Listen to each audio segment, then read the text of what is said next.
Pogi. Pogi niya ako. Yes, would you like to say so? Congratulations and thank you for taking good care of Miss Universe Batangas. Thank you so much from the bottom of our hearts. From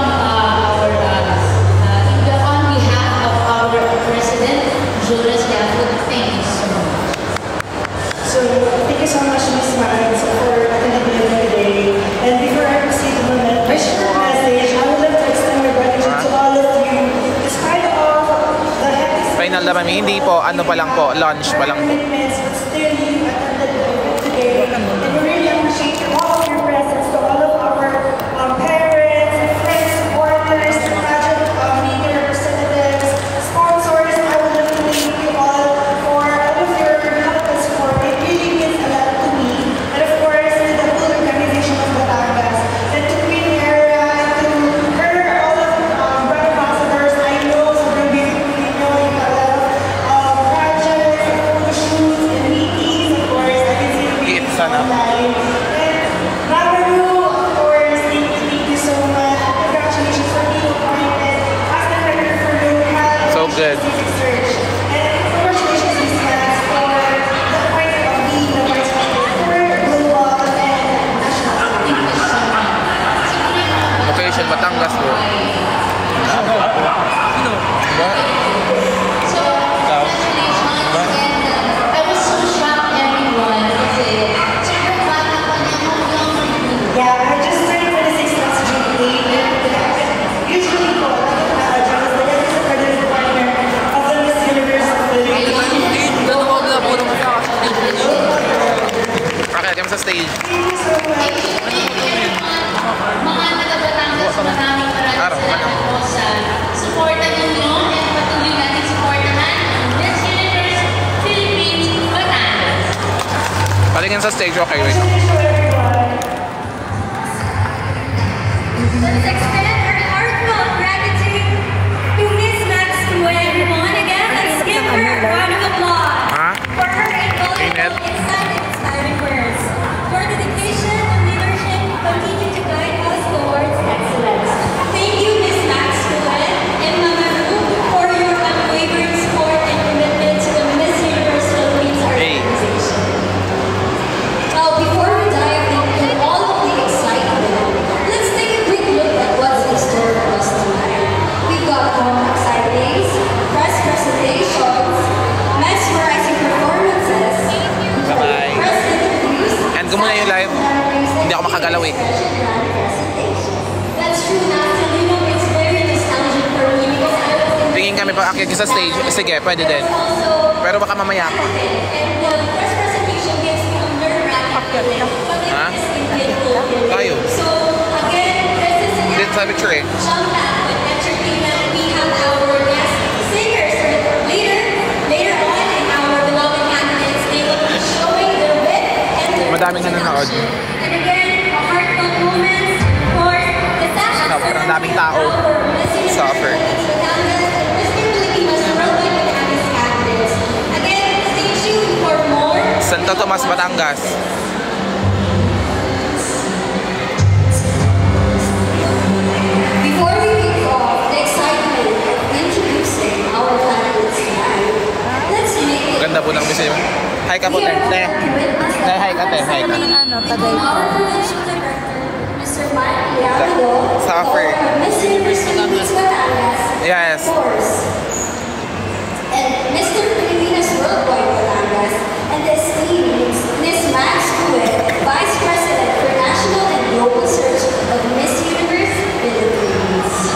Even Pastor, this moment marks the beginning of promising partnership between our provincial director and the director for our national pageant, which is the Miss Universe Philippines organization. This will shape Kinakabahan ka daw. for our collaboration. And again, get ready to witness this significant event as we set the stage. Amaze lang ako, guys. To maybe all on stage. Miss Max Cue, Mr. Mike Lawrence Amado, and the science. Ladies and gentlemen, Wala ako yun. Teka ko. direct your attention to the center stage as we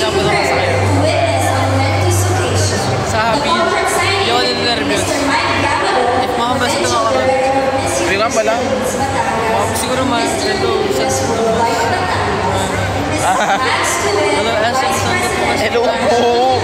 I'm for scared. National and Global Service. Hello, I'm scared. Philippines. Ano event? Miss Universe Batangas. New chapter of collaboration and experience. Sir, Gita. You know what, Lassen? This journey or this partnership isn't just about the titles or getting the crowds. Hindi lang po ito para sa pagkamanalo o pagsuporta sa ating mga binabansagang kandidata. Ito po ay about sa ating growth, commitment, and opportunities for our contestants. Kasi ito po ay sa panahon sa napakaraming exciting events na hinandaan ng Miss Universe Philippines Batangas and Mr. Philippines Worldwide Batangas. And again, let's celebrate this milestone as we embark on the journey and cover beauty and growth. Yes, and I totally agree, Carmela. So without further ado, let's give them a round of applause as they officially seal this partnership with their signatures. Congratulations to both parties, and again, we look forward for the incredible impact of this collaboration that will have a mark on our pageant. Now that the contract is signed, let's invite Mr. Mike Yamago, Provincial Director of Miss Universe Philippines Batangas and Mr. Filipinas Worldwide Batangas to share a few words. Ladies and gentlemen, please welcome Mike Lawrence Danalo to the stage. What if ako natawad yun? What if ako natawad? Alam mo ba kung may style ng business? Feeling aside, so a lot of you might be wondering bakit po Good luck. Mr. Philippines Worldwide Batangas. So, hindi pa ako share masyado sa Miss Universe Philippines Batangas since this is our subdivision. And this is the first ever search for the first ever Mr. Philippines Worldwide Batangas. So, a lot of you might be wondering bakit po hindi ko create pageant. So, Miss Universe Philippines po is actually owned and managed by Heritage owned by Mr. James Stafford.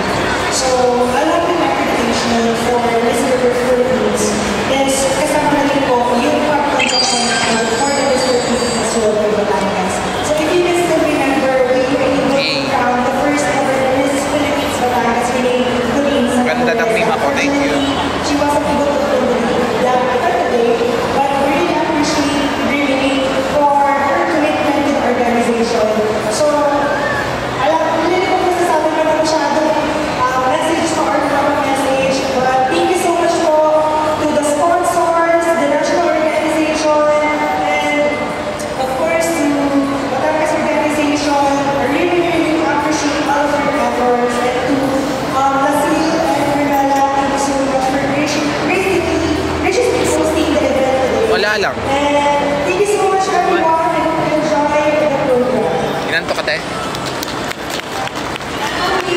Oh my God. Miss Max Tuel back to the stage. Antayin nyo, baka umakyat kami sa stage. At this moment, we are about to open the floor. Okay, thank you, Miss Max Tuel. Thank you, Mr. Mike Yamago, for this partner and your dedication to this organization. Ganda mo, ma. Thank you. Before we move on to our next segment, let's reflect on the inspiring insights shared by Ms. Max Tuel and Mr. Mike Lawrence Danalo earlier. Tunay na nakakahanap sa Batangas niya, isang lumalaban sa pageant. You know, everyone, joining pageants is never easy. You can relate to it now. So, because she competed for Mr. Philippines last year, and how was the experience? Oh my God. It was the first ever.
Mag-Niana kami. Sige, send kayo ng Niana.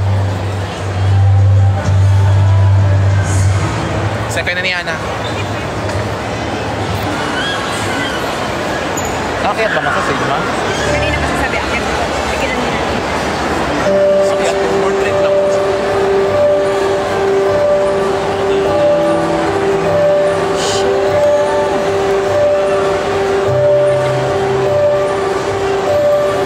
Nahilaan na siya.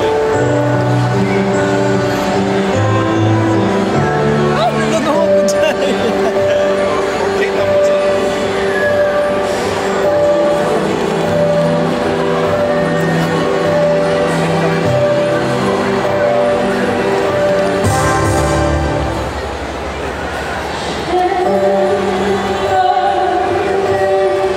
Take me.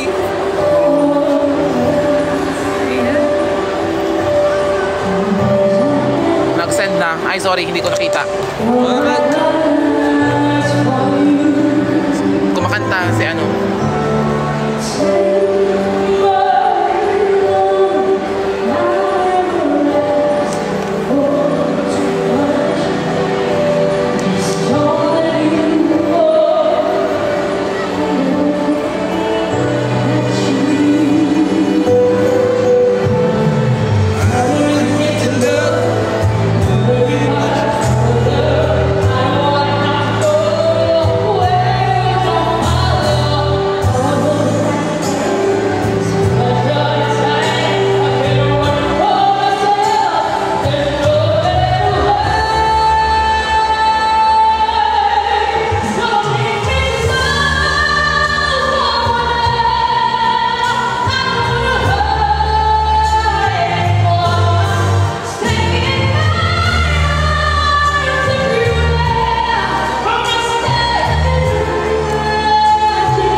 Nakakainis.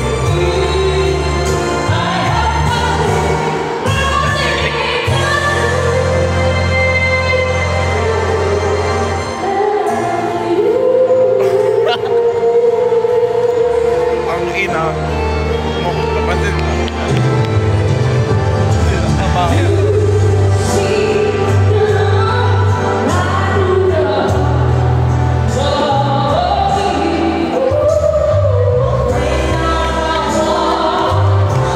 Kakanta ka? Kanta rin na siya, kanta rin na. Kanta ka, sige. Kakanta na si Miss Katie Ring. Laro.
kayo dyan. Hindi po. Visitor. CR ako ma? Idubugin ko. Ay ba? Meron pa. Ano yan eh? Sa The Boys yun eh. Sa The Boys yun. Don't make me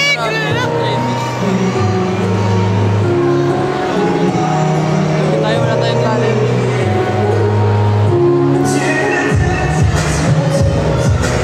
Hey.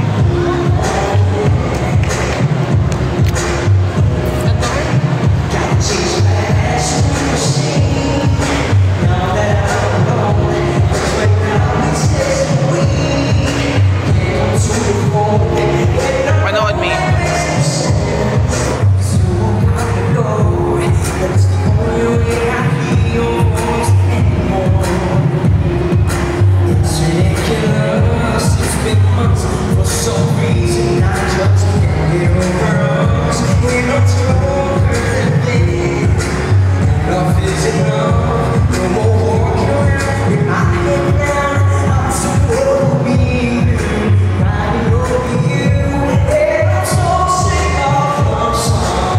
Ako din, gagawa din ako ng papatingin ko na si Pacaro sa malayo and then gaganunin ko.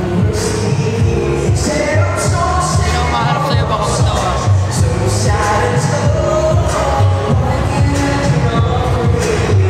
Pakantahin daw sa Miss Catering, go.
Pinake-upan ko siya.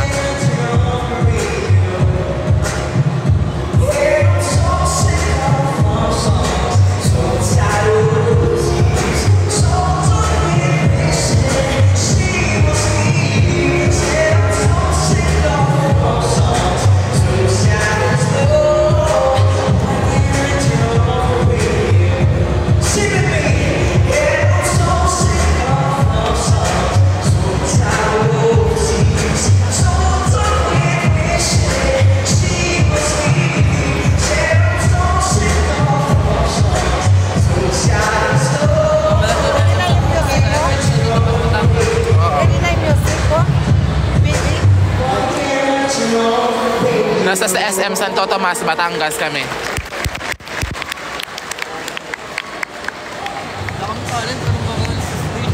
round of applause for our Echo Music singing champions, Alexica Fernandez and Jasmine Swan Foundation. Thank you for sharing your experience and contributing for Yo. tonight. Next up, we have a special video presentation highlighting Maristella's journey on the national stage. Her determination and grace has truly inspired us. Eyes on the screen. Wow. Okay, so that's it. Eyes on the screen.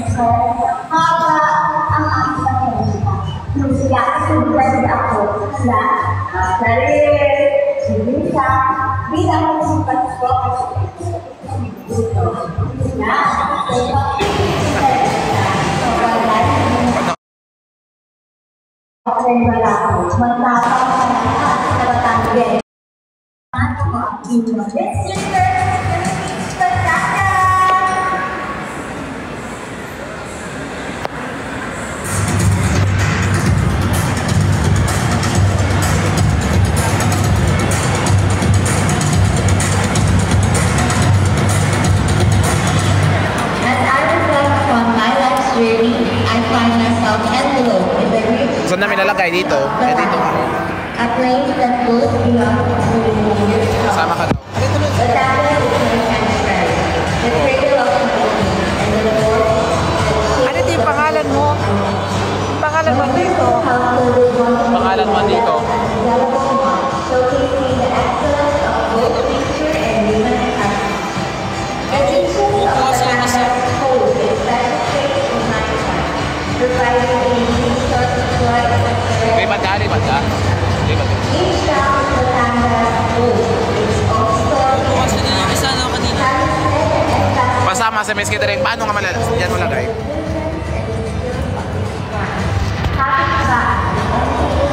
to visit more inspiration factors by the hand of our local artists. Shanti has strengthened the ground in the living room of the Philippines the last 50, features architectural marvels with a touch of religious history.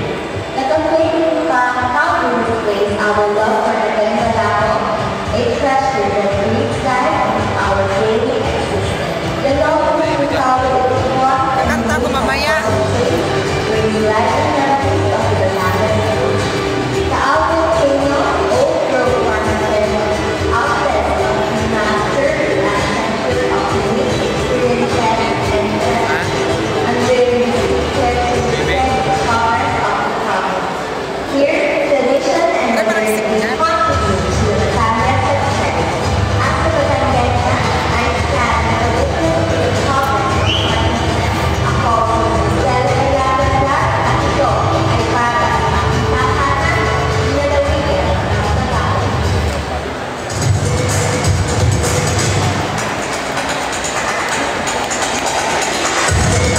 In a world where children face daily struggles, there's a bright light for isang labis, isang papel, unang baitan para sa kinalaman. Since kung hindi mo rin ako gagawin ng Kanta ko mamaya. dahil hindi ko na yung labis ng papel foundation na advocacy needs sila ako committed nila. Hello po, thank you po. Napakapala po namin dahil po nabibigyan niyo po kami ng mga supplies, pagkain, napaka-thankful po namin dahil sa inyo. Maaari pong maubos yung learning theater, yung inspirasyon, yung pong saya na nanitiwang sa mga bata. For me, it's the legacy. Isang lapis sa papel, unang balita para sa kinalabasan is more than an ambition. It's a heartfelt expression of love, compassion, and peace in every child's attention. As we extend our hands to support this young farmer, we have a one pencil and one paper. Kanta ako mamaya. Ladies and gentlemen, Universe, please welcome to the stage my batchmate, my twin sister, the first ever entering Miss Universe Philippines Batangas 2024, the one and only Maristela Ilaganda.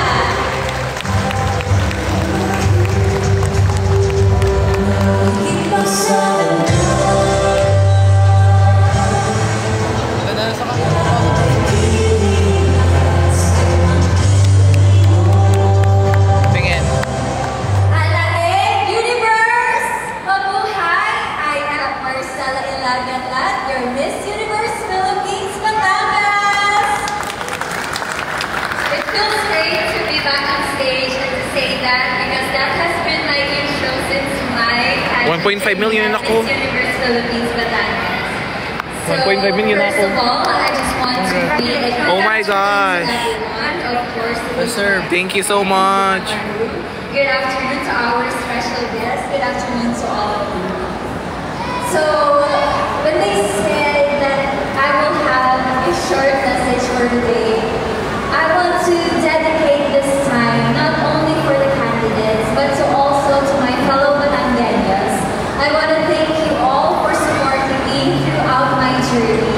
And that is something that I would really want you to give to our candidates today. I want you to support them, even if they are representing each municipalities or city from our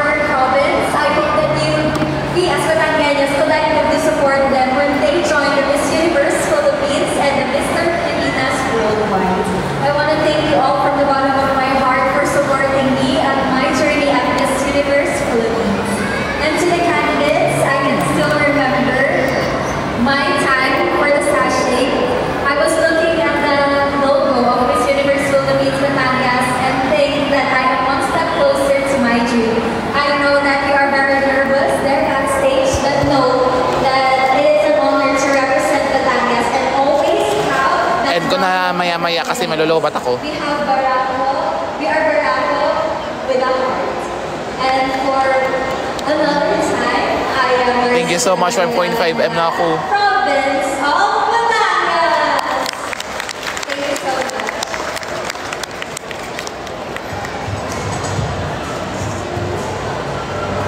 Wow, thank you so much, our Miss Universe Batangas. End ko na. Bye-bye.